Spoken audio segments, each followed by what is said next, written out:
Juste, j'ai repris donc les stats selon Opta. Donc Monaco aurait 99,5% donc de se qualifier pour les barrages au minimum. Brest 99,2, ce qui est assez fou. Le LOSC 93,7 et ça chute avec le PSG à 66,6. Mais bon, bref, ça reste quand même assez costaud. On aura quatre équipes, David, en barrage, 4 équipes françaises en barrage de Ligue des Champions cette année. Ce serait la logique. Après, c'est vrai que paradoxalement, le seul team pour lequel je trouve inquiétude, c'est Lille. Paradoxalement, alors qu'elle a battu les deux Madrid et qu'elle a tenu tête à la Juve, elle a que 7 points malgré tous ses exploits. Et il va falloir assurer jusqu'au bout pour maintenir la place dans le top 24. Lille, ce qui les pas sauve, mais ce qui pourra les aider, c'est qu'ils jouent Bologne et Sturm Graz. Donc. Ouais, normalement, ça devrait passer. Et bon, Monaco, Brest, ils sont d'ores et déjà quasiment qualifiés. Peut-être même qu'ils vont réussir à se maintenir dans le top 8, surtout Monaco. Bon, Brest, il a un calendrier horrible à partir de maintenant, mais Monaco, ça devrait rester dans le top 8, donc éviter le 16e de finale. Et puis le PSG, il va falloir trouver le moyen de mettre des buts. Hein.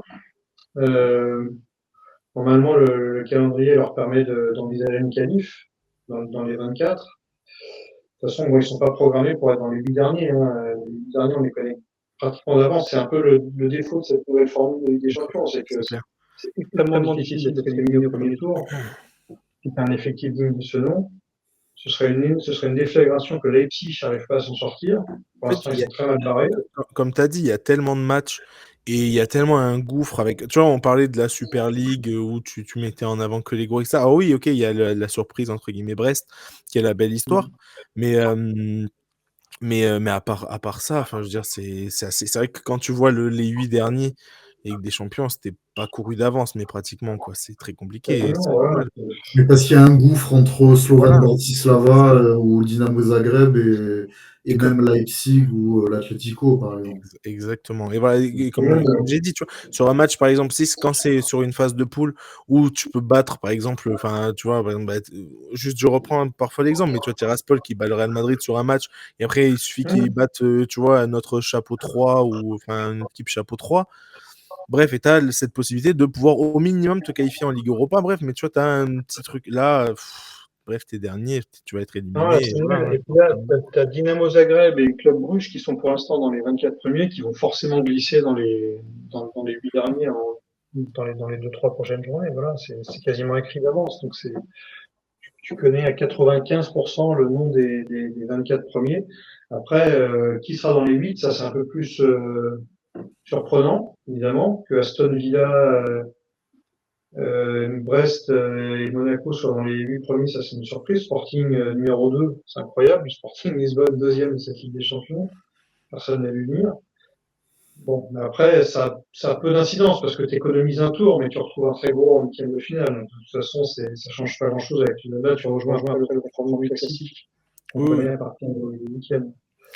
Tout à fait. J'allais dire, par contre, attention, le Real Madrid, normalement, devrait au moins être en barrage, voire plus, mais imaginez qu'ils perdent à Liverpool.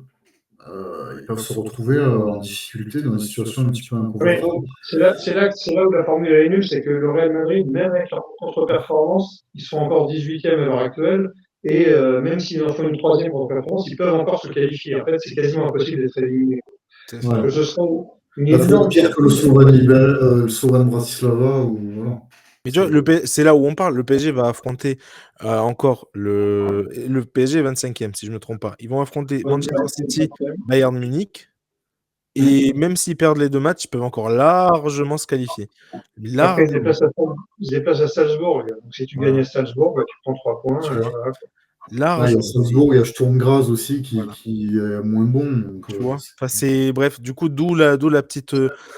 Mais bref, j'avais envie de faire ce petit bilan, encore une fois, là, à mi-route. On l'avait pas encore fait, mais à mi-chemin de ces phases de qualification. Est-ce que ça te convainc, Greg, là, cette nouvelle façon, cette nouvelle Ligue des Champions en phase de championnat?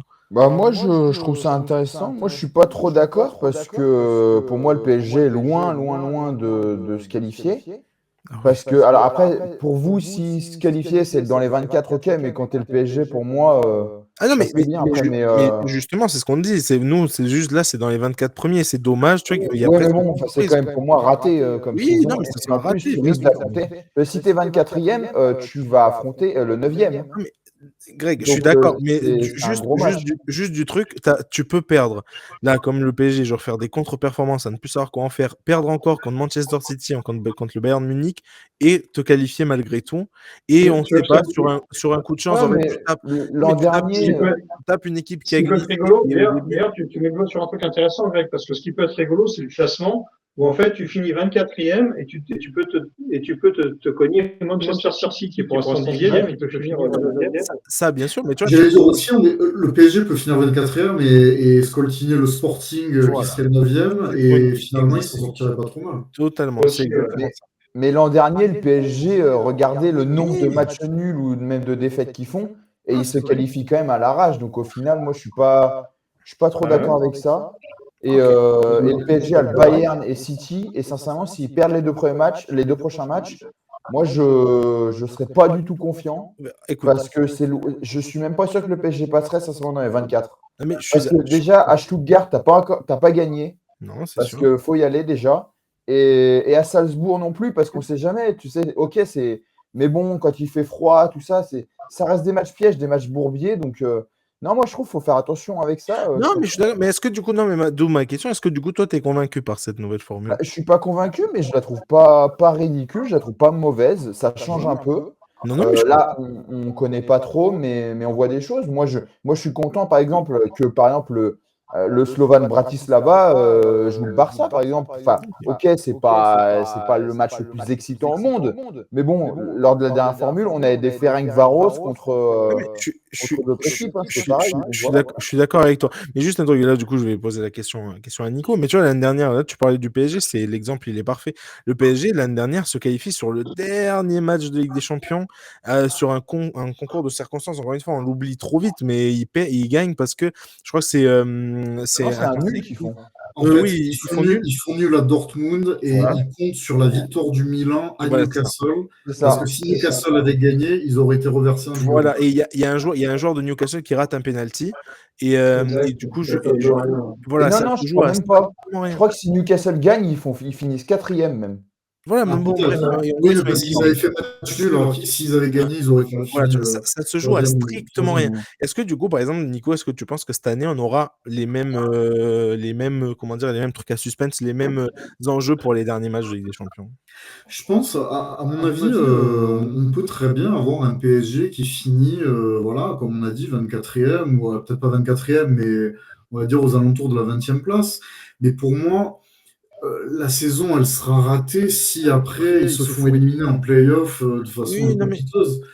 Si pour moi, ils peuvent très bien finir 20e et on peut très bien avoir le Real Madrid qui finit 15e, ça serait ça. pas, j'ai envie de dire, au vu des 4 premiers matchs, ça serait pas si surprenant que ça au vu de la dynamique de ces équipes-là.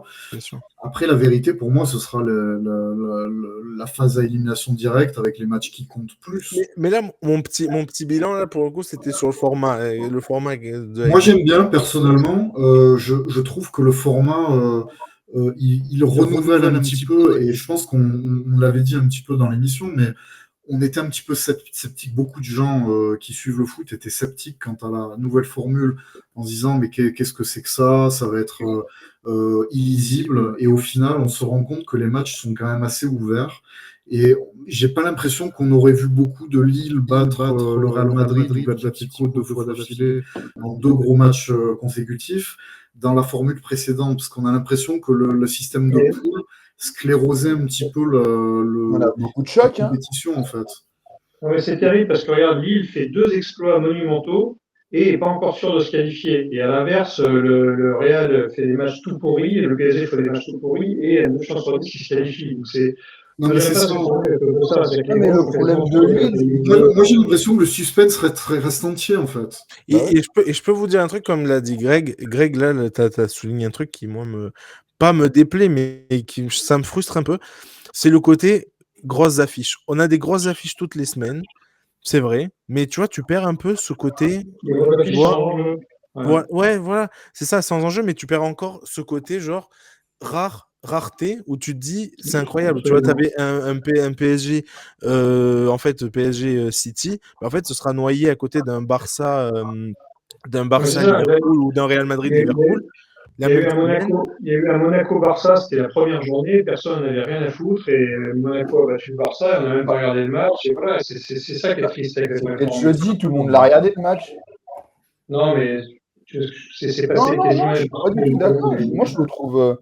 Moi, sincèrement, tu vois le Real qui joue Dortmund, super match. Après, tu vois le Real qui joue le Milan. Tu as un Barça-Bayern. Moi, ça m'intéresse plus qu'un Slovan-Bratislava, Celtic Glasgow, par exemple. Donc, au bout d'un. Non, mais je suis pas d'accord. Les deux, de toute façon. Cette formule est pas mal. Après, de toute façon, non, moi, je suis pas d'accord. Je suis d'accord avec Nico. Je trouve que vous êtes dur. Cette formule, non, je la trouve pas mal. Là, c'est pas une question de critique, c'est une question de, je t'avoue, il y a beaucoup de gros matchs cette année que j'ai pas pu regarder genre en direct et que je me suis dit en replay, bon, en fait, j'aurai un gros match la semaine prochaine, autant que j'attende la semaine prochaine pour le regarder. Tu vois, tu es en direct sur un match où limite tu mets le multiplex, mais j'aime pas trop faire ça sur les matchs de Ligue des Champions, mais en gros, tu mets le match, ton gros match que tu as envie de regarder. Et s'il y a un gros match en même temps, en fait, la plupart du temps, je ne l'ai pas regardé. J'ai vu les buts après en replay, mais c'est pas un truc genre où c'est pas le truc rareté où je me dis en vrai, c'est incroyable. Enfin, encore une fois, sur l'ancienne formule, tu avais une grosse affiche souvent par semaine, ou voire deux, mais tu vois, c'était un jour, enfin, une mardi, une mercredi, et tu pouvais à peu près suivre. Là, je sais pas. Bon, après, à voir, encore une fois, on verra sur. Je pense que dans tous les cas, on a ces trucs de ce début de saison. Là. Je pense qu'on a un petit peu des éternels insatisfaits dans le sens où dans l'ancienne formule, on critiquait quand même pas mal le fait qu'au bout de 4 matchs, Manchester City et le Barça étaient qualifiés et on se disait ça manque un peu d'intérêt. Il y a des groupes dans lesquels, quand vous vous retrouvez avec l'Inter, le Barça, le PSV Eindhoven et Slovan Liberec ou quelque chose comme ça, vous aviez les deux leaders qui au bout de 4 matchs étaient qualifiés. Le seul intérêt, c'était d'avoir l'Inter Barça, Barça Inter. Et vous aviez l'intérêt de voir qui du PSV ou du Slovan allait être troisième et reverser un peu. Donc j'ai l'impression que cette année, ça tient tout le monde en haleine, en fait. Et pourtant, j'étais un sceptique sur cette formule. Les poules de 4, il y avait des défauts, surtout le fait que le troisième soit reversé en Ligue Europa. Moi, je pense que ça tuait un peu certains enjeux. Par contre, là, dans cette nouvelle formule, moi, je dirais le principal défaut, de mon point de vue, c'est que quasiment impossible d'être éliminé, sauf apparemment après avoir un parcours catastrophique pendant la phase principale. Là. Ouais, mais au final, dans l'ancienne formule aussi, c'était quasiment impossible d'être éliminé parce que tu avais une équipe du chapeau 3 et une équipe du chapeau 4. Donc en gros, tu avais limite 12 points donnés. Quoi. Non, mais ça, Greg, oui. Mais c'est pas. Là, c'est un peu. Je dis pas que c'est de la mauvaise foi, mais pas loin. C'est-à-dire que là, le truc, c'est que tu as toutes les équipes chapeau 4 au même endroit. Enfin, encore une fois, Brest est la belle surprise et pas de souci. Mais toutes les autres équipes, tu vois, c'est des équipes où tu te l'imaginais. Avant, je dis pas qu'il y avait ça, mais tu vois, il y avait par exemple souvent par exemple l'année dernière, le PSG, ils étaient dans la poule de l'AC Milan, de Newcastle et de Dortmund, tu vois, mais il y a deux gros entre guillemets qui ont été éliminés. La poule de la mort, exact. Deux gros, il y avait la poule de la mort, deux gros qui ont été éliminés. Cette année, ça va pas arriver, ou alors en huitième, enfin, ou alors voilà, à partir de. Mais quel est l'intérêt d'éliminer les gros? Il n'y a aucun intérêt. C'est le foot. Tu vas pas te réjouir que par exemple de voir un Celtic. Tu vas pas te réjouir de voir un Celtic Dortmund à la place d'un Real Dortmund. Ça dépend.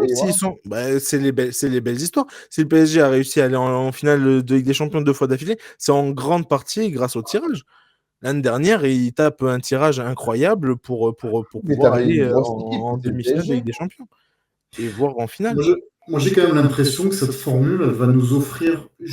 Après, on peut se tromper, mais j'ai l'impression que cette formule peut nous offrir des affiches qui peuvent, à un moment donné, avoir comme ça un goût de. Voilà, il peut y avoir des surprises. Par exemple, on parle du Celtic. Imaginez le Celtic qui serait 24e et qui affronterait une équipe, on va dire, un peu plus huppée. Bon, il y aurait un aller-retour, mais. Il se peut très bien que ce soit suffisamment ouvert pour que le Celtic puisse espérer peut-être faire quelque chose. Alors, s'ils affrontent Man City, ça va être compliqué, Mais s'ils affrontent une équipe, on va dire un petit peu, je sais pas, comme par exemple Dortmund, il y aurait peut-être un semblant de possibilité pour eux d'aller un peu plus loin. Et j'ai l'impression que c'est plus ouvert que pour reformuler ce que la pensée de Ruben, quel est l'intérêt de faire jouer toute une phase aux Young Boys de Berne, se faire éclater toutes les semaines par tout le monde, C'est exact. C'est exactement le même que de faire que de faire jouer Gibraltar contre la France. C'est de pas penser, c'est de pas penser à soi et de penser que ces gens-là, ces personnes-là, ces clubs-là, ils ont le droit d'avoir des belles affiches, tout simplement. Non, Après, mais je sais ça, très je bien suis que d'accord. cette Après, formule faut a qu'elles été se mettent faite au niveau. pour Je veux dire, Voilà. faut essayer de se Alors, mettre attends, au niveau après. vrai truc, tu vois, genre, il y a, enfin, par exemple, Greg, tu loues les grandes affiches, entre guillemets, mais du coup, en soi, c'est en fait une Super League. Mais de toute façon, faut arrêter d'être bête. De toute façon, cette formule a été faite pour gagner plus d'argent, plus de matchs, et pour concurrencer la Super League qui va arriver, tout simplement. Bah, j'ai envie de dire pour calmer le Real, le Barça, etc. Pour avoir plus de grosses affiches, pour avoir du coup plus d'argent. Ouais, bah, du coup, c'est. Et pour que les gros soient jamais éliminés. Moi, c'est le point, c'est ce point-là qui me.